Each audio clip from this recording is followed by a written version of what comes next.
ಅವರಿಗೆ ಬದಲಾವಣೆ ಬಯಸಿ ಅವರು ಹೋರಾಟ ಮಾಡಿದಾಗ ಮತಾಂಧರು ಇಡೀ ಯುವಕರವರು ಹೋಗ್ತಿದ್ರು, ಅವ್ರನ್ನ ಹೆಮ್ಲಾಕ್ ಬೆಟ್ಟ ಕೊಟ್ಟು ಕಳಿಸಿದರು. ಕರಿಯರು ಮತ್ತು ಬಿಳಿಯರು ಕೈಯಲ್ಲಿ ಎತ್ತಿ ಹಿಡಿದು ನಡೆಕೊಂಡು ಹೋಗ್ಬೇಕಂತ ಹೇಳಿ ಅಮೆರಿಕದಲ್ಲಿ ಹೋರಾಟ ನಡೆದಾಗ ಮಾರ್ಟಿನ್ ಲೂಥರ್ ಕಿಂಗ್ ಜೂನಿಯರ್ ಅವ್ರನ್ನ ಕೊಂದು ಹಾಕಿದರು. ಅಮೆರಿಕ 16ನೇ ಅಧ್ಯಕ್ಷ ಅಬ್ರಹಾಂ ಲಿಂಕನ್ ಅವ್ರನ್ನ ಅವರು ಕರಿಯರು ಮತ್ತು ಬಿಳಿಯರು ಒಂದಾಗಬೇಕಂತ ರಾಷ್ಟ್ರಪತಿ ಹೇಳಿದಾಗ ಅವ್ರನ್ನ ಕೊಂದು ಹಾಕಿದರು. ಮಹಾತ್ಮ ಗಾಂಧಿ ಭಾರತ ದೇಶ ಸ್ವಾತಂತ್ರ್ಯ ಕೊಟ್ಟು ನಾವೆಲ್ಲ ಕೂಡಿ ಬದುಕೋಣ ಅಂತ ಹೇಳಿದ್ದಕ್ಕೆ ಅವ್ರನ್ನ ಗುಂಡು ಹಾಕಿದ್ರು ನೋಡಿ. ಆದರೆ ಅಲ್ಲಲ್ಲಿ ಒಬ್ಬ ಮಹಾಪುರುಷನ ಕೊಂದು ಹಾಕಿದರು. ಇಲ್ಲಿ ಸಹಸ್ರಾರು ಜನ ಮಹಾತ್ಮರನ್ನ ಕೊಂದು ಹಾಕಿದರು. ವಿಶ್ವಕ್ಕೆ ಮೊದಲನೇ ವೈಚಾರಿಕ ಒಂದು ಕ್ರಾಂತಿ ಕೊಟ್ಟರು. ನಮ್ಮ ಆತ್ಮವಿಮರ್ಶೆ ಮಾಡ್ಕೋಬೇಕು ನಾವು. ಯಾಕಂದ್ರೆ ಬಸವಣ್ಣವ್ರು ದೂರ ತಗೊಂಡಿದ್ದೇವೆ ನಾವು. ಉತ್ತರ ಕರ್ನಾಟಕ ಬಿಟ್ಟರೆ ಹಳೆ ಮೈಸೂರಿನಾಗ ಇನ್ನೂ ಸಂಪೂರ್ಣ ಗೊತ್ತಿಲ್ಲ ಬಸವಣ್ಣ ಯಾರು ಅಂತ ಕೇಳುವಂಥ ಪರಿಸ್ಥಿತಿ ಇದೆ. ಇನ್ನು ಭಾರತ ದೇಶದಲ್ಲಿ ತಗೊಂಡೋಗಿ ನಾವು ಆಸಾಮನ್ನು 7 ರಾಜ್ಯಗಳು, ಸಿಕ್ಕಿಂ 8 ರಾಜ್ಯಗಳು, ಅಲ್ಲಿ ಸ್ವಲ್ಪ ಬುದ್ಧನ ಪ್ರಭಾವ. ಯಾಕಂದ್ರೆ ನಾನು ಇಡೀ ದೇಶದಲ್ಲಿ ಪಾದಯಾತ್ರೆ ಮಾಡಿದ್ದೀನಿ. ಬಸವ ಶಾಂತಿ ಭೇಟಿ ತಗೊಂಡು 30,000 ಕಿಲೋಮೀಟರ್. ನಾನು 30 ವರ್ಷ ಅಭ್ಯಾಸ. ಕಾಶ್ಮೀರಕ್ಕೆ ಬಂದರು ಮುಳುಗಿ ಮಾರಿನವರು ಭೂಪಾಲ. ಆಗಿನ ಕಾಲಕ್ಕೆ ಮೊಬೈಲ್ ಇರಲಿಲ್ಲ, ರಸ್ತೆ ಇರಲಿಲ್ಲ, TV ಇರಲಿಲ್ಲ. ನೋಡ್ರಿ ಆ ಪ್ರಭಾವದಿಂದ ಈ ಶ್ರೀಲಂಕಾದಿಂದ, ಒರಿಸ್ಸಾದಿಂದ ಎಲ್ಲ ಕಡೆ ಬಂದ ಶರಣರು. ಆದರೆ ಇವತ್ತು ನಾವು ಅಸ್ಸಾಮಿಗೆ ತೊಗೊಂಡು ಹೋಗ್ಯವ, ಆ 7 ರಾಜ್ಯಗಳಿಗೆ, ಸಿಕ್ಕಿಂ ತೊಗೊಂಡು ಹೋಗ್ಯವ, ವೆಸ್ಟ್ ಬೆಂಗಾಲ್ ತೊಗೊಂಡು ಹೋಗ್ಯವ,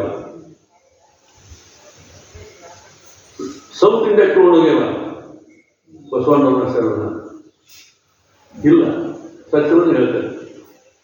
ನನಗೇನು ಒಂದು ಅವಕಾಶ ಸಿಕ್ಕಿತ್ತು. ಯಾಕಂದ್ರೆ ರಾಜಕಾರಣ ಇದ್ದಲ್ಲ, ಒಂದು 4 ಮಂದಿ ಪ್ರಧಾನಮಂತ್ರಿಗಳು ಗೊತ್ತು, 8 ಮುಖ್ಯಮಂತ್ರಿಗಳು ಗೊತ್ತಿದ್ರು. ಅಲ್ಲಿ ಈ ಕೃಷ್ಣನ ಜ್ಯೋತಿಯನ್ನು ತೆಗೆದುಕೊಂಡು ಹೋಗಾಗ ಮುಖದಿಂದ ಬಸವ ಜ್ಯೋತಿಯನ್ನು ತೆಗೆದುಕೊಂಡು ಹೋಗ್ತಿದ್ದೆ. ಗುರುನಾನಕ ಜ್ಯೋತಿಯನ್ನು ತರುವಾಗ ಬಸವಣ್ಣ ಜ್ಯೋತಿಯನ್ನು ತೊಗೊಂಡು ಬರ್ತಿದ್ದೆ. ಅಲ್ಲಿ ಬಿಡ್ಲಿಕ್ಕೆ ಬರಲ್ಲ. ಆಮೇಲೆ ರಾಜಸ್ಥಾನದಲ್ಲಿ ಗರೀಬ್ ನವಾಜ್ ಅವರ ಒಂದು ದರ್ಗಾದಿಂದ ಅವರ ಜ್ಯೋತಿಯನ್ನು ಡೆಲ್ಲಿಗೆ ತೊಗೊಂಡ್ಬರ್ಬೇಕಾದ್ರೆ ಬಸವಣ್ಣ ಜ್ಯೋತಿಯನ್ನು ತೊಗೊಂಡ್ಬರ್ತಿದ್ದೆ. ಮಹಾತ್ಮ ಗಾಂಧಿ ಅವರ ಸಮಾಧಿಯನ್ನು ತೊಗೊಂಡಾಗ ಬಸವಣ್ಣ ಜ್ಯೋತಿಯನ್ನು ತೊಗೊಂಡ್ಬರ್ತಿದ್ದೆ. ಇಡೀ 2,000 ಕಿಲೋಮೀಟರ್ ಒರಿಸ್ಸಾದಲ್ಲಿ ಜಗನ್ನಾಥ ಜ್ಯೋತಿ ಶಾಂತಿ ಯಾತ್ರೆ ಮಾಡುವಾಗ ಜಿ ಪಟ್ನಾಯಕ್ ಅವರು ಮುಖ್ಯಮಂತ್ರಿಗಳಿದ್ದರು. 2 ಸಲ ಅಲ್ಲಿ ಪಾದಯಾತ್ರೆ ಮಾಡಿದ್ರು ನಾವು. 1,400 kilometre, 1,400 kilometre. Justice Ranganath Mishra, chief justice of India ಅವರು ಅಧ್ಯಕ್ಷರಿದ್ದರು. ಪಟ್ನಾಯಕ್ ಅವರು ಕಾರ್ಯದರ್ಶಿ ಇದ್ದರು, ಮುಖ್ಯಮಂತ್ರಿ. ನಾನು ಒರಿಸ್ಸಾ ರಾಜ್ಯದ ಕಾರ್ಯದರ್ಶಿ ಇದ್ದೆ. ಅಂದರೆ ಬಸವ ಕಲ್ಯಾಣದಲ್ಲಿ ನಾವು ಪಾದಯಾತ್ರೆ ಮಾಡಿದಾಗ ಇಡೀ ಭಾರತ ದೇಶವನ್ನು ಕೂಡಿಸಿದ್ದೆ ನಾನು. ರಂಗನಾಥ್ ಮಿಶ್ರಾ ಅವರು ಬಂದಿದ್ದರು, ಪಟ್ನಾಯಕ್ ಅವರು ಬಂದಿದ್ದರು, ಆಸಾಮಿನ ಲಾಲ್ ಬಾಬಾ ಬಂದಿದ್ದರು, ಲಡಾಖ್ನಿಂದ ಲಾಮಾ ಲೋಕಚಂದ್ರ ಬಂದಿದ್ದರು, ಸರ್ದಾರ್ ಬೂಟಾ ಸಿಂಗ್ ಅವರು ಹೋಮ್ ಮಿನಿಸ್ಟರ್ ಅವರು ಬಂದಿದ್ದರು, ಮತ್ತು ಇಡೀ ಭಾರತ ದೇಶದ ಎಲ್ಲ ಜನರು ಬಂದಿದ್ದರು. ಆಗ ಆ ಬಸವಣ್ಣ ಬಗ್ಗೆ ನಾವಿನ್ನ ಅವರಿಗೆ ತಿಳುವಳಿಕೆ ಕೊಟ್ಟಿವಲ್ಲ, ಅದರ ಬುಕ್ಲೆಟ್ ಮಾಡಿ ಕೊಟ್ಟಿವಲ್ಲ, ಅದರಿಂದ ಪ್ರಭಾವಿತ ಆದರು. ಜಾನಕಿ ವಲ್ಲಭ ಪಟ್ನಾಯಕ್ ಹೇಳಿದ ಮುಖ್ಯಮಂತ್ರಿಗಳು ಸಹ ನಾನು ಜಗನ್ನಾಥನ ಹಿಂದೆ ಮುಂದೆ ಬಸವಣ್ಣ ಚಿತ್ರವನ್ನು ನಾನು ತೆಗೆದುತ್ತೇನೆ ಅಂತ ಹೇಳಿದೆ. ಇಡೀ ಒರಿಸ್ಸಾ ತುಂಬ ಸುತ್ತುವಾಗ ಅಲ್ಲಿ ಆದಿವಾಸಿಗಳು ಬಂದು ಇಬ್ರಾಹಿಂ ಸುತಾರ್ ಅವರು ಭಾಷಣ ಮಾಡ್ತಿದ್ರು ಹಿಂದಿಯೊಳಗೆ. ಆದಿವಾಸಿಗಳು ಬಂದು ಆ ಬಸವಣ್ಣ ಭಾಷೆ ಮುಂದೆ ಇವ್ರು ಯಾರು ಅಂತ ಕೇಳೋರು, ಇಬ್ರಾಹಿಂ ಸುತಾರ್ ಹೇಳೋರು. ಅವಾಗ ಒಂದು ರೀತಿ ಅವರು ಒಂದು ವಾದನೆ ಮಾಡ್ತಾರೆ ಬಂಗಾಳದಲ್ಲಿ, ಮತ್ತು ನನಗೆ ಈಗ ಹೊರಗೆ ಮಾಡ್ತಾರೆ. ಅಂದರೆ ಅವ್ರ ಗೌರವ ಸೂಚಿಸೋದು. ಅವರೆಲ್ಲ ಬಂದು ಬಸವಣ್ಣ ಒಂದು ಅವರ ಚಿತ್ರದ ಮುಂದೆ ಹಾಗೆ ಧ್ವನಿ ಎಬ್ಸೋರು. ಅಂದರೆ ಬಸವಣ್ಣನ ಬಹಳ ಈಜಿಯಿಂದ ತೊಗೊಂಡು ಹೋಗೋದು. ಯಾಕಂದರೆ ಬಹಳ ದೂರ ಬಸವಣ್ಣ ಆಗ್ತಾನೆ ಜಗತ್ತಿನ ಜನರಿಗೆ. ಆದರೆ ಅಮೆರಿಕಕ್ಕೆ, ಆಸ್ಟ್ರೇಲಿಯಾಕ್ಕೆ, ಆಫ್ರಿಕಾಕ್ಕೆ ಮತ್ತು ಇನ್ನಿತರ ಪ್ರದೇಶಗಳಿಗೆ ನಿಲ್ಲಕ್ಕೆ ನಾವು ಬಸವಣ್ಣ ತಗೊಂಡು ಹೋಗೋಕೆ ವಿಫಲರಾಗಿದ್ದೀವಿ. ನಾವು 4,000 ವರ್ಷಗಳ ಕರ್ನಾಟಕದಲ್ಲಿ ಮತ್ತು ಆಂಧ್ರ ಪ್ರದೇಶದಲ್ಲಿ ಮದ್ರಾಸಲ್ಲಿ ನಮ್ಮೆಲ್ಲ ಬಸವಾನಂದ ಸ್ವಾಮೀಜಿ ಅಂತವ್ರು ಬಿಟ್ಟರೆ ಯಾರು ಬಸವಣ್ಣ ತಗೋಲ್ಲ. ಈ ಪ್ರತಿಯೊಂದು ಮೇಲೆ ಹಾಕೊಂಡ್ರೆ ನಾವೆಲ್ಲ ಸೇವೆ ಮಾಡ್ಕೊಳ್ಳೋದ, ಲಿಂಗಾಯತ್ ಮಹಾಸಾಗರದ ನಮ್ಮ ಜಮದಾರನ ನನ್ನ ಗೆಳೆಯನ ಅಧ್ಯಕ್ಷರ ಅವ್ನು ತೊಗೊಂಡು ಹೋಗ್ಬೋದು, ಎಲ್ಲ ಕಡೆ ತೊಗೊಂಡು ಹೋಗ್ಬೋದು. ಇದೇ ಮೂಲಿಗೆ ಬಸವ ಸಮಿತಿಯ ಅಲ್ಲಲ್ಲಿ ಬೇರೆ ಬೇರೆ ಭಾಷೆಗಳಲ್ಲಿ ಅವನ್ನ ಕಾನ್ಸೆಪ್ಟ್ ಮಾಡುವಂಥ ಕೆಲಸವನ್ನು ಮಾಡಿದ್ದಾರೆ. ಆದರೆ ಇದನ್ನು ತಗೊಂಡು ಹೋಗುವಂಥ ಕೆಲಸ ಬಹಳ ಮುಖ್ಯತೆ ಇರುತ್ತೆ. ಬಸವ ಇವತ್ತು ನಾವು ಭಾಳ ವಿಫಲರಾಗಿದ್ದೀವಿ. ಈ ಬಸವಣ್ಣವ್ರನ್ನ ಶರಣರನ್ನ ಆ ವಚನವನ್ನು ಜಗತ್ತಿನ ಎಲ್ಲ ಭಾಗ ಮುಗಿಸೋದು ನಮ್ಮ ಆದ್ಯ ಕರ್ತವ್ಯ ಆಗುತ್ತೆ. ಆ ಕರ್ತವ್ಯ ನಾವು ಮಾಡಬೇಕಾಗಿದೆ. ಅದು ಮಾಡದೆ ಹೋದ್ರೆ ನಾವು ನಮ್ಮಷ್ಟಕ್ಕೆ ನಾವು ಭಾಳ ಸಣ್ಣವರು ಅನ್ಕೋಬೇಕಾಗ್ತದೆ ಅಂತ ಮಾತನ್ನು ನಾನು ತಮ್ಮಂದಿರು ತಾಯಿಯವರು ಭಾಳ ಮಾತಾಡಿದರು. ಇಲ್ಲಿ ನಾನು ಒಂದು ಅಲ್ಲಪ್ರಭು ನಾನು ಗ್ರೀಕ ಸಂಸ್ಕೃತಿಯನ್ನು ಓದಿದವನಾಗಿದ್ದೇನೆ, ಅಮೇರಿಕ ಸಂಸ್ಕೃತಿಯನ್ನು ಓದಿದವನಾಗಿದ್ದೇನೆ, ಬ್ರಿಟಿಷ್ ಸಂಸ್ಕೃತಿಯನ್ನು ಓದಿದವನಾಗಿದ್ದೇನೆ, ಆಸ್ಟ್ರೇಲಿಯಾದ ತಿಳ್ಕೊಂಡಿದ್ದೇನೆ, ಆಫ್ರಿಕಾದಲ್ಲಿ ಎಲ್ಲ ಕವಿಗಳಿಗೆ ಮತ್ತು ಸಾಹಿತ್ಯಗಳಿಗೆ ನಾನು ಉಳ್ಕೊಂಡಾಗಿದ್ದೇನೆ. ನಾನು ಎಲ್ಲ ವಿಚಾರ ಮಾಡಿ ವಿಮರ್ಶೆ ಮಾಡಿ ನೋಡಿದಾಗ ಈ ಅಲ್ಲಪ್ರಭುಗಳ ಒಂದು ವಚನ ಇದು ಯಾರೋ ಜಗತ್ತಿನ ಯಾವ ಕವಿ ಯಾವ ತತ್ವಜ್ಞಾನಿ ಯಾರು ಹೇಳಿಲ್ಲ. ಇದು ನಿಮ್ಮೊಂದು ಕೈ ಕೇಳ್ತಾನೆ. ಅದು ಲಿಬರೇಷನ್ ಬೇಕು. ಲಿಬರೇಷನ್ ಅಂದ್ರೆ ಮುಕ್ತಿ, ಮುಕ್ತಿ ಅಂದ್ರೆ ಆನಂದ, ಬ್ಲಿಸ್. ಈ ಜೀವನದ ಮೂಲ ಉದ್ದೇಶ ಏನು? ಜೀವನದ ಮೂಲ ಉದ್ದೇಶ ಕಣ್ಣೀರು ಹಾಕೋದಲ್ಲ, ನೋವು ಪಡುವುದಲ್ಲ. ಅದನ್ನು ನಮ್ಮ ಮೂಲ ಸಂಸ್ಕೃತಿ ಹೇಳ್ತದೆ ಹೇಳಿದ್ರೆ ಅದು ಆನಂದ ಪರಮಾನಂದ. ಈ ಜೀವನದ ಮೂಲ ಉದ್ದೇಶ ಆನಂದ ಪುರೋದವಲ್ಲ. ಅದಕ್ಕೆ ಬಸವಣ್ಣ ಒಂದು ಸಪ್ತ ಸೂತ್ರಗಳನ್ನು ಹೇಳಿದರು. ಕಳಬೇಡ, ಕೊಲಬೇಡ, ಹುಚ್ಚೆ ನುಡಿಯಲು ಬೇಡ, ಮುನಿಯಲು ಬೇಡ, ತನ್ನನ್ನು ಅಸಹ್ಯ ಪಡಬೇಡ, ತನ್ನ ಬಂದಷ್ಟು ಬೇಡ, ಇದು ಬೇಡ. ಈ ಸಪ್ತ ಸೂತ್ರಗಳನ್ನು ಮೊಸಸವರು ಅತ್ಯಂತ ಮಾಡಿ ಕೊಟ್ಟರು. ಪ್ರವಾದಿ ಮೊಸಸಿಂದ ಬಸವಣ್ಣವರು 7 ಈ ಸಪ್ತ ಸೂತ್ರಗಳನ್ನು ಜಗತ್ತಿಗೆ ಕೊಟ್ಟರು. ಇಂಥ ಸೂತ್ರಗಳನ್ನು ಒಂದು ಆದೇಶದಂಥ ಒಂದು ಮಹಾನ್ ತತ್ವ. ಅದರಲ್ಲಿ ಅಲ್ಲಪ್ರಭು ಹೇಳ್ತಾರೆ, ನನಗನ್ನಿಸ್ತದೆ ಅಲ್ಲಪ್ರಭುವಂಥ ಮಹಾನ್ ತತ್ವಜ್ಞಾನಿ ಈ ಜಗತ್ತಿನಲ್ಲಿ ಹುಡುಗಿರು ಸಿಗುವುದಿಲ್ಲ. ಅವರ ವಚನಗಳನ್ನು ಅಕಸ್ಮಾತ್ ನಾವು ಕಾನ್ಸಂಟ್ರೇಟ್ ಮಾಡಿ ಜಗತ್ತಿಗೆ ನಾವು ಹಂಚನ್ನು ಹೇಳುವಂಥ ಪ್ರಯತ್ನ ಮಾಡಬೇಕು. ಮಾಡಿದಾಗ ನಮ್ಮ ಈ ಎಂಥ ಸತ್ವಿತ್ತು ಇದು ಅಂತ ಬಸವಣ್ಣವರಿಗೆ ಮಾರ್ಗದರ್ಶನ ನೀಡ್ತಾ ಅವರು ಅಲ್ಲವರಿಗೆ ಭಾಳ ಪ್ರೀತಿಸಿದ್ರು, ಭಾಳ ಗೌರವಿಸಿದ್ರು. ಅದಕ್ಕೆ ಬಸವಣ್ಣ ಮೇಲೆ ಉಳಿದವರು ಆಪಾದನೆ ಮಾಡ್ತಿದ್ರು. ಏನು ನೀವು ಅಲ್ಲ ಬರುವಾಗ ಅಟೆಂಡ್ ಮಾಡ್ತಾ ಇದ್ದೀರಿ, ನಮಗೆ ಯಾಕೆ ಗೌರವ ಅಂತ ಉಳಿದ ಅನುಭವ ಪ್ರಶ್ನೆ ಮಾಡ್ತಿದ್ರು. ಅವರು ಮುಂದುವರಿಸಿದ ಹೇಳಿದ್ರೆ ನಾನು ನೋಡಿ ಅವ್ರು ಹೇಳ್ತಾರೆ, ಮುಕ್ತಿ ಅಂದರೆ ಬ್ಲಿಸ್ ಅಂದ್ರೆ ಆನಂದ ಪರಮಾನಂದ. ಅವ್ರು ಏನಾಗ್ತಾರೆ, ಸಾರೇ ಚೆಲ್ಲಾದ ಮುಕ್ಕುತ್ತಿಗೆ ಗುರು ತೋರಿಸಿದಲ್ಲದೆ ಕಾಣಿಸದನ್ನ ಸಾರೇ ಚೆಲ್ಲಾದ ಮುಕ್ಕುತ್ತಿ. ವೇದದ ಮೊದಲಿನ ಮೂಲವದು. ವೇದಗಳು ಎಷ್ಟೋ ಕಾಲದ ಸಾವಿರಾರು ಸಂಪರ್ಕದ್ದು ವೇದವನ್ನು ಒಪ್ಪಲಿಕ್ಕೆ ಅಂತಾರೆ. ವೇದಗಳ ಭರವಸೆಯಾಗಿವೆ. ಆದರೆ ಇವ್ರೇನು ಹೇಳ್ತಾರೆ, ವೇದದ ಮೊದಲಿನ ಮೂಲವದು, ಮೇಲಿನವರು ತಾ ತುಂಬಿರುವುದು, ಜಗತ್ತಿನಲ್ಲಿ ತಾ ತುಂಬಿರುವುದು ಅಂತ. ಹಾದಿಯಲ್ಲಿ ಬಿದ್ದಿರುವುದು ನೋಡಿ.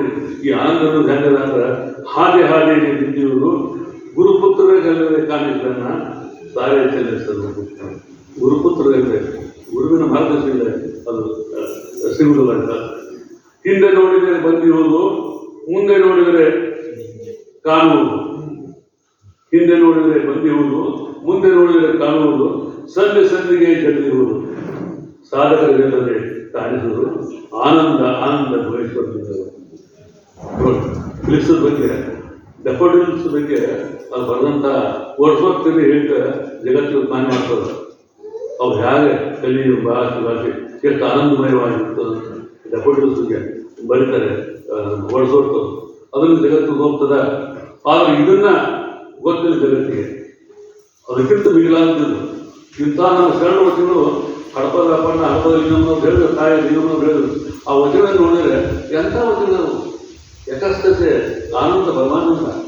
ಅದನ್ನು ಶರಣರು ಈ ಕೇವಲ ಸಮಾನತೆ ಅಷ್ಟೇ ಅಲ್ಲ, ಈ ಸಮಾನತೆ ಇದಕ್ಕಿಂತ ಜೀವನದ ಕೊನೆಗುರಿ ಯಾವುದು?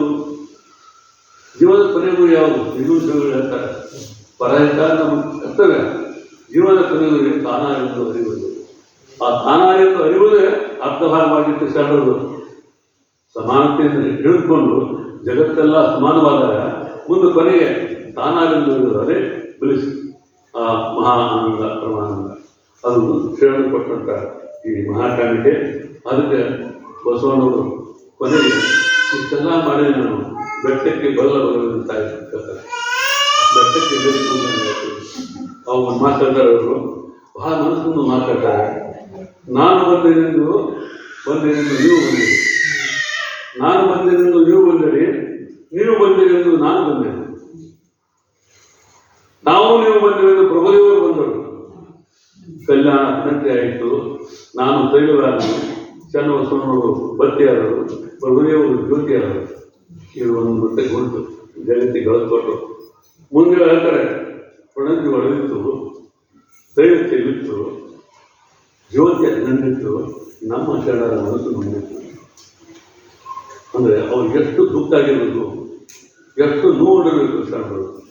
ಆ ನೋವನ್ನು ಅಳಿಸ್ಕೋಬೇಕಾದ್ರೆ ನಾವು ಶರಣರ ಅನ್ಯಾಯಗಳಂತ ನಾವು ಈ ಕೆಲಸವನ್ನು ನಮ್ಮ ಮನೆಯ ಕೆಲಸ ನಾವು ಕಾಯ್ತಿರಲಿ, ಅದರ ಜೊತೆಗೆ ಈ ಕೆಲಸವನ್ನು ನಾವು ಜಗತ್ತಿಗೆ ಹಂಚುವಂಥ ಕೆಲಸ ಮಾಡಿದರೆ ಆವಾಗ ಶರಣರ ಮನಸ್ಸಿಗೆ ಆನಂದ ಆಗ್ತದೆ, ಪರಮಾನಂದ ಆಗ್ತದೆ ಅಂತ ಮಾತು ಹೇಳಿ ನನಗೆ ಒಂದೆರಡು ಮಾತನಾಡಿದೆ.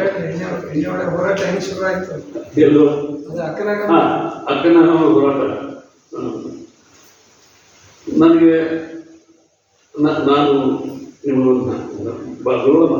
ಉಳ್ಳೋರ್ ಮಟ್ಟದಲ್ಲಿ ಪರವಾಗಿಲ್ಲ ನಾವು ಕಡಿಮೆ ಮಾತಾಡ್ತೀವಿ ಅಂತ ತೊಂದರೆ ನೀವು ಹೆಂಗ್ ಹೋರಾಟ ಶುರು ಮಾಡಿದ್ರಿ, ಹೆಂಗ್ ಗೊತ್ತಾಯ್ತು? ನಾನು 1986ರಲ್ಲಿ ನಾವು ಓದ್ತಾ ಇದ್ವಿ, 6ನೇ ಕ್ಲಾಸ್.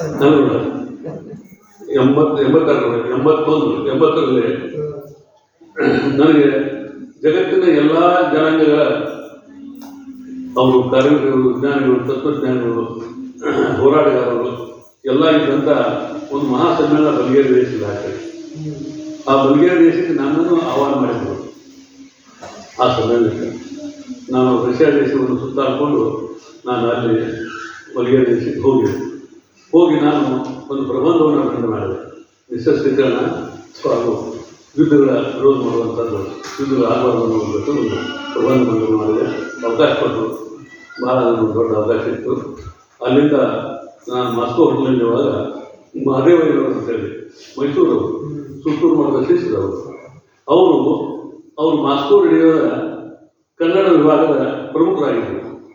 ಅವರು ಮತ್ತು ಉಮಾಪತಿ ಅಂತ ಕನ್ನಡದವರೇ ನನ್ನ ಭೇಟಿಯಾಗಲಿಕ್ಕೆ ಮಾಸ್ಕೋ ಹೋಟೆಲಿಗೆ ಬಂದು ನಮ್ಮ ಮನೆಗೆ ಬರಬೇಕು ನೀವು ಅಂತಂದು.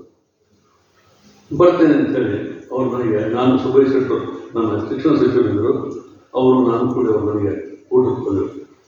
ಆವಾಗ ನಮ್ಮ ಊಟಕ್ಕೆ ಕರೆದವರು ಅವರು ವಚನ ಹೇಳ್ಕೊಟ್ಟು ಅಳವಿ ಸ್ಟಾರ್ಟ್ ಮಾಡಿದ್ರು. ನನಗೆ ಬಸವಣ್ಣನ ಪುಸ್ತಕದಲ್ಲಿ ನಮ್ಮ ಶಾಲೆಯಲ್ಲಿ ಓದೋದು ಅಷ್ಟು ಗೊತ್ತಾಗಿದೆ. ನನಗೆ ಡೀಪಾಗಿ ಬಸವಣ್ಣ ಗೊತ್ತಿರಲಿಲ್ಲ ಮತ್ತು ಕನ್ನಡ ಗೊತ್ತಿರಲಿಲ್ಲ. ಆವಾಗ ಅವರು ಹಾಡಾಡ್ತಾ ವಚನ ಹೇಳ್ತಾ ಕಣ್ಣೀರು ಹಾಕೋದು ಎಲ್ಲ ಮಕ್ಕಳು, ಮಿಸ್ಸಸ್ಸು ಅವರೆಲ್ಲ ನಾನೇ ಮಾದೇವರನ್ನು ಊಟಕ್ಕೆ ಕರೆದಿದ್ದೆ, ನೀವು ಒಳಗಿಟ್ಟಿರಲಿಲ್ಲ ಯಾಕಿದು ಅಂತ ಹೇಳಿದೆ. ಅವರಲ್ಲಿ ಹೇಳಿದರು, ನಾನು ಮಾಸ್ಕೋ ರೇಡಿಯೋದಲ್ಲಿ ಇವತ್ತು ಅನೌನ್ಸ್ ಮಾಡಬೇಕಾಯಿತು, ಕೂಡಲ ಸಂಗಮ ಕ್ಷೇತ್ರ ಮುಳುಗ್ತದ, ಅದಕ್ಕೆ ನಾನು ಕೂಡಲ ಸಂಗಮ ಕ್ಷೇತ್ರ ನೋಡೋಕ್ಕಾಗ್ತದೆ ಇಲ್ಲೋ, ಅದಕ್ಕೆ ನನಗೆ ಭಾಳ ನೋವಾಗ್ತದೆ, ನಾನು ಏನೆಲ್ಲ ಕೆಲಸ ಬಿಟ್ಟು ನಾನು ಧಾರವಾಡ ಬರ್ತೇನೆ, ನೀವು ನಾನು ಕೂಡಲ ಸಂಘ ಕರ್ಕೊಂಡು ಹೋಗಿ ಅಂತ ಹೇಳಿದ್ರು. ಬರ್ರಿ ಅಂತಂದೆ, ಕರ್ಕೊಂಡು ಹೋಗಿ ಅವ್ರು ಮತ್ತೂ ಅದೇ ಮಾಡಿದ್ರು. ಬಸವಣ್ಣ ಸಮಾಜ ಹೋಗೋದು, ವಚನ ಹೇಳೋದು, ಅಳ್ಕೊಂಡು ಹೋಗೋದು, ಆ ಕೂಡಲ ಸಂಗಮ ಕ್ಷೇತ್ರ ಸುತ್ತ ಹಾಕೋದು, ಅವರು ಇದೇ ಮಾಡಿದ್ರು. ಆವಾಗ ಕೊನೆಗೆ ಮನೆಯಿಂದ ಹೋದಾಗ ಹೊರಟಿದ್ದಾರೆ, ನೀವು ಏನಾದರೂ ಮಾಡ್ಬೋದು ಇದ್ರ ಬಗ್ಗೆ, ನಾ ಎಷ್ಟು ದುಡ್ಡು ನಾನು ಪಗಾರ ಬರ್ತದೆ ನಿಮ್ಗೆ ಕೊಡ್ತೇನೆ ಅಂತ ಹೇಳಿದ್ರು. ನಾನು ಮನಸ್ಸಿಗೆ ಭಾಳ ನೋವಾಯಿತು. ದೇವರಾಜರು ಮುಖ್ಯಮಂತ್ರಿ ವಿರೋಧ ಪಕ್ಷ ನಾಯಕರಿದ್ದರು. ಅವ್ರ ಕಾಲಕ್ಕೆ ಆಗಿತ್ತು. ಎಲ್ಲರೂ ನಮ್ಮ ವ್ಯಕ್ತಿಯವರು ಕೂಡ ಎಲ್ಲರೂ ಮೀಟಿಂಗ್ ಮಾಡಿ ಆ ನಿರ್ಧಾರ ತಗೊಂಡ್ರು, ಎಲ್ಲ ಸ್ವಾಮಿಗಳ ತಗೊಂಡ್ರು. ಆಮೇಲೆ ನಾನು ಅವರು ಹೋದರು, ಈ ವಿಚಾರ ನನ್ನ ತಲೆ ಬಿಡ್ತಾರೆ. ನಾನು ಏನು ಮಾಡೋದು ಅಂತ ಎಲ್ಲ ಕಡೆ ನಿತ್ಯವ್ರಿಗೆ ಹೋದೆ. ಏನು ವಿಜ್ಞಾನ ಮಾತು ಕೇಳ್ತಾರೋ ಎಲ್ಲ ನಿರ್ಧಾರ ತಗೊಂಡಾಗಿದ್ರು ಅಂತಂದರು. ಸುತ್ತೂರು ಮಠಕ್ಕೆ ಹೋದೆ, 3,000 ಮಠಕ್ಕೆ ಬಂದೆ, ತುಮಕೂರು ಮಠಕ್ಕೆ ಹೋದೆ, ಎಲ್ಲ ಮಠಗಳಿಗೆ ತಿರುಗಾಡಿದೆ. ಏನಾದ್ರು ಮಾಡಿ ಉಳಿಸ್ಕೊಂಡಿದ್ದಾರೆ ಅಂತ. ಮುಳುಗಿ ಹೋಗ್ತಾರೆ, ಏನು ಉಳಿಸ್ತೀವಿ, ಅದೇ ನೀರು ಹೋಗ್ತಿರ್ತದೆ, ಉಳಿಸೋದಾಗೋದು ನೀರು ಮಾಡೋದಕ್ಕೆ ಎಲ್ಲರೂ ನಾನು ತಿಂಗಳು ಮಾಡಿದ್ರು. ನನಗೆ ಮನಸ್ಸಿಗೆ ಭಾಳ ನೋವು ಅನ್ನಿಸ್ತು. ಏನು ಮಾಡಬೇಕು, ದೊಡ್ಡ ಸಮಸ್ಯೆ ಆಗ್ತದೆ. ನಮ್ಮ ನೀಲಕಂಠ ಶಾಸ್ತ್ರಿಗಳು, ನಮ್ಮ ಕೋಡಿಗಳ ನೀಲಕಂಠ ಶಾಸ್ತ್ರಿಗಳು ಒಂದು ಪವಿತ್ರ ಗ್ರಂಥ ಓದ್ತಿದ್ರು. ಅದರಲ್ಲಿ 130 ವರ್ಷ ಹಿಂದಿದ್ದಂಥ ಶಿವಲಿಂಗ ಮಹಾಸ್ವಾಮಿಗಳ ತಪವಾಣಿ ಅದಕ್ಕೆ ಆಜ್ಞೆ ಬರ್ತಿದ್ರು. ಅವರು ಆ ವಾಣಿ ಓದ್ತಿದ್ರು. ಅಂದರೆ ಏನಿದೆ ಅದಕ್ಕೆ ನಾನು ಕೇಳಾಗ ಶಾಸ್ತ್ರಗಳ ಮನೆಗೆ ಬಂದರು, ಕೇಳಿದೆ ಏನು ಗುರುಗಳು ಏನು ಮಾಡೋಕ್ಕಾಗುತ್ತಾ, ವಿರೋಧ ಏನು ಹೇಳ್ತಾರೆ ಅಂತ ಹೇಳಿ. ಅವಾಗ ಒಂದೇ ಒಂದು ಮಾತಿನ ಕಲ್ಪನೆ ಆಯ್ತು. ನೀನು ಮುಂದೆ ನಾವು ಹಿಂದೆ ಮಾಡಿದ ಬಸವ ಜ್ಯೋತಿಯನ್ನು ದಾಳ ತಗೊಂಡು ಬಾ, ನೀನು ನಡೆ, ಯಾರು ಜ್ಯೋತಿಯಲ್ಲಿ ನಾನು ಇರ್ತೇನೆ, ಬಸವಾದಿ ಶರಣರಿರ್ತಾರೆ, ನೀವು ಒಬ್ಬರೇ ಆಗಬೇಕು. ನಾನು ಹುತ್ತ ರಾಜಕಾರಣ ಇರುವಂಥ ಮನುಷ್ಯ, ಹೋರಾಟ ಮಾಡೋದಿಲ್ಲ, ಮಧ್ಯದಲ್ಲಿ ವಿದ್ಯಾರ್ಥಿ ಹೋರಾಟ ನಿಂತ ಮನುಷ್ಯ, ಬಡತನ ಭಾಳ ಇತ್ತು ನನಗೆ. ನಿರ್ಧಾರ ಮಾಡಿ ಯಾವುದಾದ್ರೆ ಲಿಂಗಾಯತ ನನಗೆ ಯಾರು ಹೇಳಿದೆ, ಯಾಕಂದ್ರೆ ನಿರ್ಧಾರ ತುಂಬಿಟ್ಟಾಗಿತ್ತು. ಆವಾಗ ನಮ್ಮ ದಾನಪತ್ರಗಳಿಂದ ದ್ವಾಮರು, ಪರಸರು, ಪರಮರು ಅವರು ಹಿಡ್ಕೊಂಡು ನಾನು ಪಾದಯಾತ್ರೆಗೆ ಹನುಮಂತ ಪಾದೆ ಉಳಿವಿನ ಮಹಾಮನೆಯಿಂದ ಜ್ಯೋತಿ ತಂದು ಚನ್ನಬಸವಣ್ಣ ಜ್ಯೋತಿಗಳಿಗೆ 5 ಜ್ಯೋತಿ ಐತೆ ತಂದು ಧಾರವಾಡ ತಂದು ಇಲ್ಲಿಂದ 10ವರೆಗೆ ಬೀಳ್ಬೇಕಂತ ನಿರ್ಧಾರ ಮಾಡಿ ಅನೌನ್ಸ್ ಮಾಡಿದ್ದೆ. ಆವಾಗ ನಾನು ಸಪೋರ್ಟ್ ಮಾಡಿದವರು ಬ್ರಾಹ್ಮಣರಿಗೆ, ಮತ್ತೇಳಿ ನಾಗರಾಜ, ನಮ್ಮ ಸಂಪಾದಕ ಸಹಿತ ನನಗ, professor K Sharma, professor K Raghavendrarao, doctor Mohammed ಬೇಂದ್ರೆಯವರು ನನ್ನ ಕಣ್ಣು ಚಪ್ಪರಿಸಿ ಮಾಡಿ ಅದು ಉಳಿಬೇಕು ಹೋಗಂತ ಹೇಳಿದ್ರು. ಆ ಧೈರ್ಯದಿಂದ ಬಂದೆ. ಬಟ್ ಒಂದು ಇವತ್ತು ನಾನು ಭಾಳ ನೆನೆಸ್ಬೇಕು, ಮಹಾಂತತ್ವಗಳು ಮುರುಗೋಣ ಮಹಾಂತತ್ವ, ನಮ್ಮ ಧಾರವಾಡ ಮಹಾಂತತ್ವಗಳು, ಧಾರವಾಡ ಮಹಾಂತತ್ವಗಳು ಇಡೀ ಮುರುಗಾಣ ಎಲ್ಲ ಮಕ್ಕಳು ಕರ್ಕೊಂಡು ತಾವೇ ನಡೀತಾ ಬಂದರು. ನಾನು ಕರೀಲಿಲ್ಲ, ಸ್ವಾಮಿಗಳು ಬಂದು ಬೇಡ ಅಂತ ಬಿಟ್ಟಿದ್ದೆ. ನಾನು ಬಂದು ಏನಾಯ್ತು ಅವರು, ಯಡಿಯೂರು ಮುಳುಗ್ತವ್ರು ಕೇಳಿದ್ರಪ್ಪ, ಯಡಿಯೂರು ಮುಳುಗಲಿಲ್ಲ, ಶಿವನಿಚ್ಛೆ ಆಗಿತ್ತು, ಸಿದ್ಧಲಿಂಗೇಶ್ವರ ಭಾಳ ದೊಡ್ಡವರು, ಬಸವಣ್ಣ ಭಾಳ ದೊಡ್ಡವ, ಆ ಕ್ಷೇತ್ರ ಉಳಿತದ, ಶರಣ ಕ್ಷೇತ್ರ ಉಳಿತದ, ನಿಮ್ಮ ನಮ್ಮ ಆಶೀರ್ವಾದ ಅದ, ನಾವು ಬೇಕಾದ್ರೆ ಬರ್ತೇವೆ, ನೀವು ನಡೀರಿ ಅಂತ. ಅದೇ ಒಂದು ಧೈರ್ಯ ಆಗ್ತವ್ರು. ಇನ್ನೂ ಬರಲಾಗಿರುವ ನಾವು ಮಾಡ್ತೀವಿ. ಕಡಿಕೆ ಕೂಡಲ ಸಂಗಮ ಕ್ಷೇತ್ರಕ್ಕೆ ಹೋದಾಗ ನಮ್ಮ ಕೂಡ ಪಾದಯಾತ್ರೆಯಲ್ಲಿ ಬಂದವ್ರು ಯಾರು 100, 200, 300, 400, 500 ಜನ ಎಲ್ಲ ಬ್ಯಾಕ್ವರ್ಡ್ ಕ್ಲಾಸು, ಶೆಡ್ಯೂಲ್ ಕ್ಲಾಸು ಇವರೇ. ಒಂದು 4-5 ಮಂದಿ ಇಲ್ಲಿ ಹಾಕ್ಬಿಟ್ರೆ ನಮ್ಮ ವಿಮಾನ ಶೆಟ್ಟರು ಬಡ್ತಿ ರಾತ್ರಿ ನೋಡಿರ್ತವ್ರು ಬಿಟ್ರೆ ಯಾರ್ಯಾರು ಇರಲಿಲ್ಲ ನನ್ನ ಜೊತೆಗೆ. ಆದ್ರೆ ಜನ ಸ್ವಾಗತ ಹೇಗಿದ್ರೆ ಎಲ್ಲೆಲ್ಲಿ ಇಂಥ ಸ್ವಾಗತ ಮಾಡಿದ್ರು ಅಂಥ ಸ್ವಾಗತ ಮಾಡಿದ್ರು. ಬರೀ ನಾವು ಕೂಡಲ ಸಂಘಕ್ಕೆ ಹೋದಾಗ 10,000 ಜನ ಕೂಡಿದ್ರು. 10,000 ಜನ ಊಟ ಹಾಕೋ ಸಮಸ್ಯೆ ನಮಗೆ. 10,000 ಊಟ ಹೆಂಗೆ ಹಾಕ್ತೀನಿ ನಾನು, ಯಾರಿಗೆ ಕೇಳಿಲ್ಲ. ಕಳಿಸ್ಕೊಡ್ತೀವಿ ಅಂತ ಕಳಿಸ್ಕೊಡ್ಲಿಲ್ಲ. ನಮ್ಮ ವಿವರಣ ಮತ್ತೆ ಕಟ್ಟಿ ತೀರ್ಮಾನದಲ್ಲಿ ಎಲ್ಲರೂ ಕಳಿಸಿದ್ರು, ಯಾರು ಕಳಿಸಲಿಲ್ಲ. ಏನು ಮಾಡ್ಬೇಕು? ಬಾಗಲಕೋಟೆಯಲ್ಲಿ ಮಾನೆ ಅಂತ ಸಮಗಾರ ನನ್ನ ಗೆಳೆಯ ತಕಲಿಸ್ಬಿಟ್ಟಿದ್ದ. ಅವನಿಗೆ ನಾನು ಏನಪ್ಪ ಮಾನೆ ಹಿಂಗಾಗಿತ್ತು, 10,000 ಜನ ಬರ್ತಾರೆ, ಊಟ ಆಗಲ್ಲ ಅಂತ ಹೋಗ್ತಾರೆ. ಮಗನ ಬಾಯಿ ನೀನು ವಿಚಾರ ಮಾಡ್ತೀಯ ಅಂತೇಳಿ ಕರ್ಕೊಂಡು ಎಲ್ಲ ಅಂಗಡಿ ಕರ್ಕೊಂಡು ಹೋಗಿ ತಕಲಿಸ್ಬಿಟ್ಟು ನೋಡ್ರಿ. ಪ್ರತಿ ಅಂಗಡಿಯಲ್ಲಿ ಹೋಗಿ ಭಿಕ್ಷಾ ಇಟ್ಟಿದ, ಅದೆಲ್ಲ ಒಂದು ಕಟ್ಟಿ ಹಾಕಿ ಕಳಿಸ್ಕೊಟ್ಟ, ಮತ್ತು ಅಡುಗೆ ಮಾಡೋದು ಕಳಿಸ್ಕೊಟ್ಟ. 10,000 ಜನ ಊಟ ಹತ್ತಿಲ್ಲ ಹಾಕಿ ಏನು ಮುಂದೆ ಆಮೇಲೆ ಅವರಾತು ಇವರಾತು ಸೌತ್ ಇಂಡಿಯಾ ಕಾನ್ಫರೆನ್ಸ್ ಮಾಡಿದ್ರು, ಮಾತನಾಡಿದ್ರು, ಲಿಂಗಂದರು ಅವ್ರು ಹಿಟ್ಟು ಸಂಪೂರ್ಣ ಬಂದರು. ಇದೆಲ್ಲ ಹೋರಾಟ ಸ್ಟಾರ್ಟ್ ಆಯಿತು. ಅದಂತ ಸೌತ್ ಇಂಡಿಯಾ ಕಾನ್ಫರೆನ್ಸ್ ಮಾಡಿದ್ರು. ಅವಾಗ ಬೊಮ್ಮಾಯಿಯವರು ಡೆಲ್ಲಿಗೆ ಹೋಗುವಾಗ ಏನಂದ್ರು, ನೋಡಿ ಬೊಮ್ಮಾಯಿ ಇವಾಗ ಉಳಿಸ್ತೀವಿ, ಇವ್ರು ಯಾರು ಅಂತೇಳಿ ಉಳಿಸಂಗಿಲ್ಲ, ಇವಾಗ ಉಳಿಸ್ ಕೇಳಿದಾಗ ಅವಾಗ ಅವ್ರು ಏನು ಹೇಳಿದ್ರು, ನಾನು ಮುಖ್ಯಮಂತ್ರಿ ಉಳಿಸ್ತೀನಿ ಅಂತಿದ್ರು. ನನ್ನ ಬಿಟ್ಟು ಸೈಕುದ್ದಿಲ್ಲ, ನನ್ನ ಪಕ್ಕ ಇಲ್ಲ, ನೀವು ಮುಖ್ಯಮಂತ್ರಿ ಆಗ್ತೀವಿ ದೇವರಾಣಿಂದ. 3 ತಿಂಗಳು ಮುಖ್ಯಮಂತ್ರಿ ಆಗುತ್ತೆ. ಮುಂದೆ ಮುಖ್ಯಮಂತ್ರಿ ಆಗ ಮೊದಲೇ ಕ್ಯಾಬಿನೆಟ್ ಡಿಸಿಷನಲ್ಲಿ ಬೊಮ್ಮಾಯಿಯವರು ಕೂಡಲ ಸಂಘ ಕ್ಷೇತ್ರ ಉಳಿಸ್ಬೇಕು, ವೋಟಿಂಗ್ ಮಾಡಿ ಅಂತೇಳಿ ನಿರ್ಧಾರ ತಗೊಂಡು ನಾವು ಅವ್ರಿಗೆ ಹೇಳಿದ್ದು. ಇಂಗ್ಲೆಂಡ್ ಫ್ರಾನ್ಸಿನ ನಡುವೆ ಸಮುದ್ರದೊಳಗೆ ಸುರಂಗ ತಿಳಿದು ರೈಲು ಮಾರ್ಗ ಮಾಡ್ಯಾರ, ಇದು ಯಾಕೆ ಆಗುದಿಲ್ಲ? ಅವರು ಬೊಮ್ಮಾಯಿ ಉಳಿದು ಅಂತ ಹೇಳಿದ್ರು.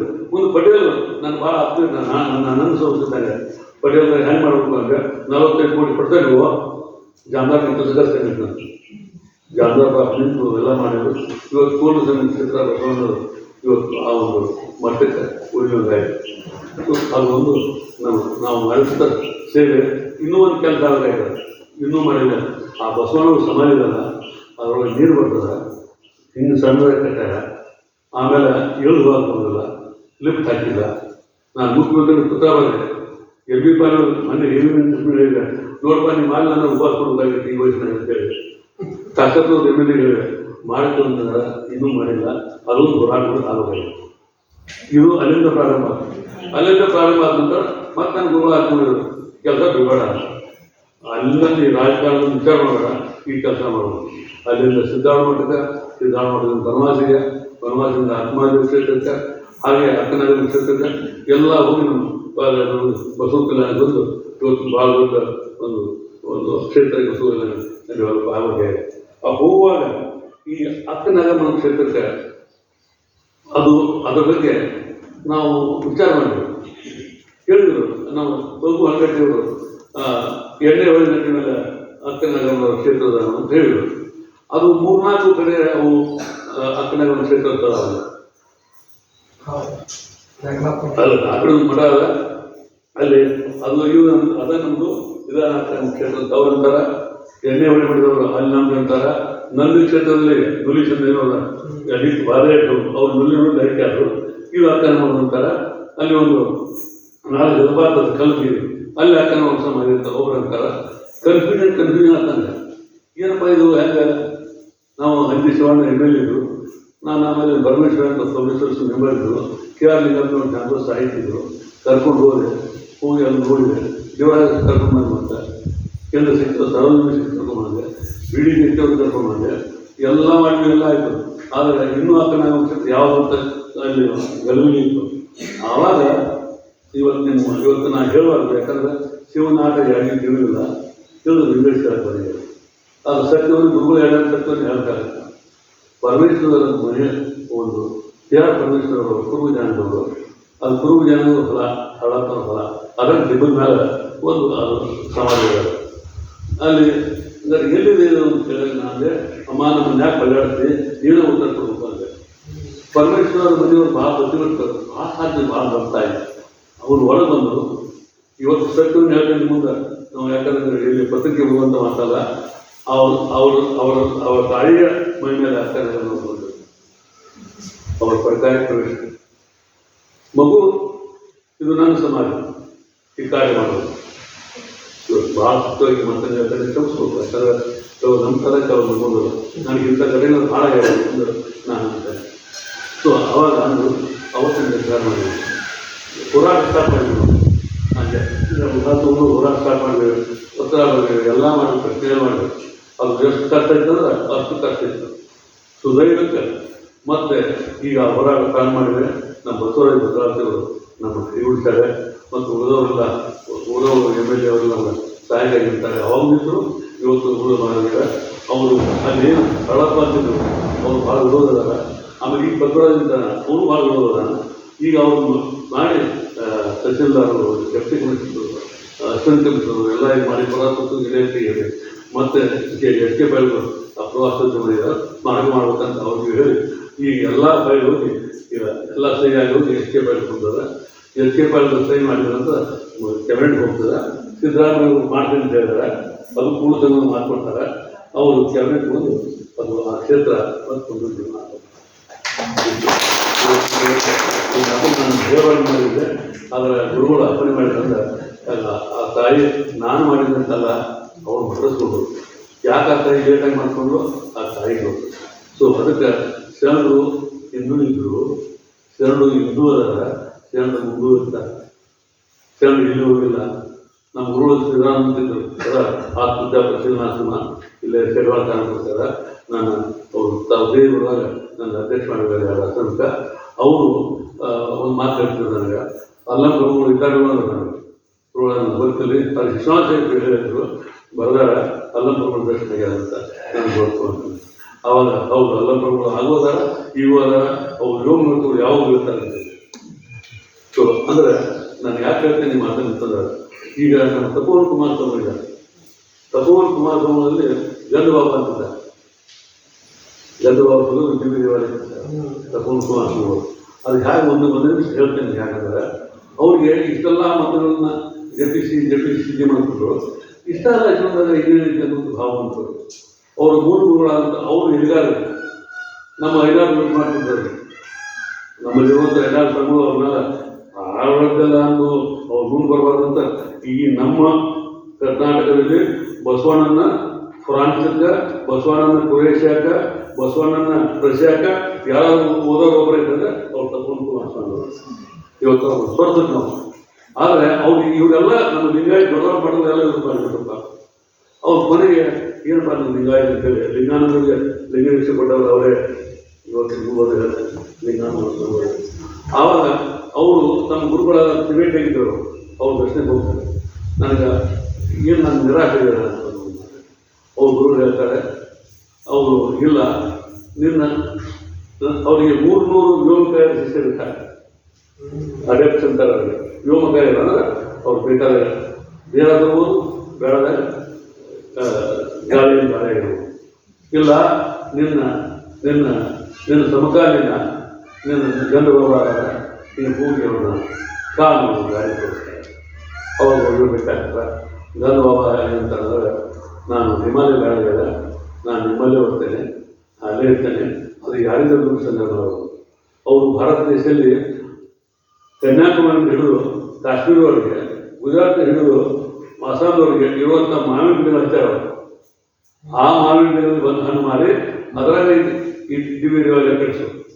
ನೀವು ಏನು ಬರಲಿಲ್ಲ ಮಂತ್ರಗಳೆಲ್ಲ ಒಳಗೆ ಇನ್ಸ್ಕ್ರೈಬ್ ಮಾಡೋದು. ನಾನು ಅಲ್ಲಿ ಇರ್ತೇನೆ, ನಾನು ಬಂದು ಅಲ್ಲೇ ಇರ್ತೇನೆ. ಅದಕ್ಕೆ ಈ ಕೆಲಸ ನೀವು ಮಾಡಿರಿ. ಆಮೇಲೆ ನೀವು ಇನ್ನೂ ಸಮಾಜದಲ್ಲಿ ಇರ್ತೀರಿ, ನೀವು ನಿಮ್ಮ ಕೆಲಸ ಇನ್ನೂ ಭಾಳ ಅಂತ ಮಾತನ್ನು ಹೇಳ್ತಾರೆ. ಸೊ ಅವಾಗ ಅವರು ನಿರ್ಮಾಣ ಮಾಡ್ತಾರೆ. ನನ್ನ ಆ ಹೆಸರು ಭಾಳ ಹೋಗಿಲ್ಲ, ಯಾಕಂದ್ರೆ ಹೋದಾಗ ಏನು ಮಾಡ್ತಾರೆ, ತಪ್ಪೊಂದು ಕುಮಾರಸ್ವಾಮಿ ಏನು ಹೇಳ್ತಾರೆ, ನೀವು ಇಲ್ಲೇ ಇರೋದು. ನಾನು ಇದ್ದಾಗ ಏನು ಕಳಿಸಿದ್ರು, ನಿನ್ನ ಗಂಡ ಐತಿ ನಾನು ಮನೆ ಕಟ್ಕೊಡ್ತೀನಿ, ನೀವು ಇಲ್ಲೇ ಇರೋ ಅಂತ. ಯಾಕೆ ಅವ್ರು ಇನ್ನೂ ಭಾಳ ಮಾಡಿದ ಕೆಲಸ ಭಾಳ ಹೊರತರಬೇಕಾಗಿದೆ. ಅಲ್ಲಿಲ್ಲ ಹೊರದಾಗ ಏನು ಮಾಡೋಕ್ಕಾಗಲ್ಲ. ಕಾಲ ಹಾಕ್ಕೊಂಡು ಅಂದ್ರೆ ಶರಣರಿಗೆ ಯಾಕಂತಂದ್ರೆ ಶರಣರು ಹಿಂದೂರಾಗ ಮುಂದೆ ಇರ್ತಾರೆ. ಬಸವಣ್ಣ ಹೋಗ್ಯಾರ ಅಂತಲ್ಲ, ಬಸವಣ್ಣವ್ರು ಇದ್ದ ಶರಣರಿದ್ದಾರೆ. ಸೊ ಅದಕ್ಕೆ ಇಂಥ ಮಹಾ ತಪಸ್ವಿಯ ಈ ಮನಸ್ಸುಗಳ ಈ ಪುಣ್ಯಾಶ್ರಮದಲ್ಲಿ ನಾನು ನನ್ನ ಒಳಗಿನ ಮಾತನ್ನು ಹೊರಗೆ ಹೇಳಿಕೊಡೋದಕ್ಕೆ ಅವರಿಗೆ ನಾನು ಕ್ಷಮೆ ಕೇಳ್ತೇನೆ. ಯಾಕಂದರೆ ಇಂಥ ಮಾತುಗಳನ್ನು ಶಿವನಾಥ ಯಾರಿಗೂ ತಿಳಿದಿಲ್ಲ, ತಿಳಿದು ಹೇಳೋಕ್ಕಾಗಲಿಲ್ಲ. ಅದಕ್ಕೆ ನನ್ನ ನಂತರ ಬಿಡ್ತಾರೋ ಅದಕ್ಕೆ ಅಪಮಾನವಾದಂಥ ನಾವು ಹೊರಗೆ ಮಾತಾಡಬಹುದು. ಅದಕ್ಕೆ ಕ್ಷಮಿಸೋದು ಭಾಳ ಮಾತಾಡಿದೆ. ಅದಕ್ಕೆ ನಮ್ಮ ಕ್ಷೇತ್ರ ನಿಮ್ಮ ಆಶೀರ್ವಾದದಿಂದ, ಎಲ್ಲ ಜನರ ಆಶೀರ್ವಾದದಿಂದ ಅದು ಮತ್ತೆ ಇಡೀ ನಾಡಿನಲ್ಲಿ ಇವತ್ತು ದಿವಸ ತಾಯಿಯ ಸ್ಮರಣೋತ್ಸವ ಇಟ್ಟಿದ್ದೆ. ನಾನು ಬಂದದ್ದು ಯಾಕಂದ್ರೆ ನಾನು ಬರ್ಲಿಕ್ಕೆ ಆಗ್ತಿರ್ಲಿಲ್ಲ. ನಾನು ಬಂದು ಯಾಕಂದ್ರೆ ನೀವು ಅಕ್ಕನಾಗಬಹುದು ಅಂತೂ ನಾನು ಬಂದೆ, ಏನೋ ಮನಸ್ಸಿನಾಗ ಇದಿತ್ತು. ಅದು ಕ್ಷೇತ್ರಕ್ಕೆ ನಾವು ಬರಬೇಕು, ಅಲ್ಲಿ ದೊಡ್ಡ ಸಮಾರಂಭ ಮಾಡ್ತೇವೆ. ಅವರ ತಮ್ಮನೂ ಅಲ್ಲಿ ಸನ್ಮಾನ ಮಾಡಬೇಕಂದ್ರೆ ನಾವು ಅಲ್ಲಿ ವ್ಯವಸ್ಥೆ ಮಾಡ್ಬೇಕು. ಕೇಳಿದ್ದೆ ತಮ್ಮ ಆದಾಯ ಕ್ಷೇತ್ರ ಭಾಳ ಬೆಳೀಲಿ, ಅದು ಜಗತ್ತಿಗೆ ಬೆಳಕಾಗಲಿ, ಮತ್ತು ಶರಣರ ಬೆಳಕು ಜಗತ್ತಿಗೆ ಮತ್ತು ಬರಲಿ. ಈ ಏನಿದೆ ಇವತ್ತೊಂದು ಈ ಮೂರನೇ ಮಾನವೀಯತಾಯಿ ಆಗಬೇಕು ಅನ್ನೋ ಒಂದು ಪರಿಸ್ಥಿತಿ ನಿರ್ಮಾಣ ಆಗಿದೆ ಜಗತ್ತಿನಾಗ. ಅದು ಹೋಗಿ ಜಗತ್ತು ಶಾಂತಿ ಸಮತೆ ಇದೆಲ್ಲ ಒಂದು ಆನಂದವಾಗಿರುವಂಥದ್ದು ಆ ಶರಣರ ಆಶೀರ್ವಾದ ಮಾಡಿ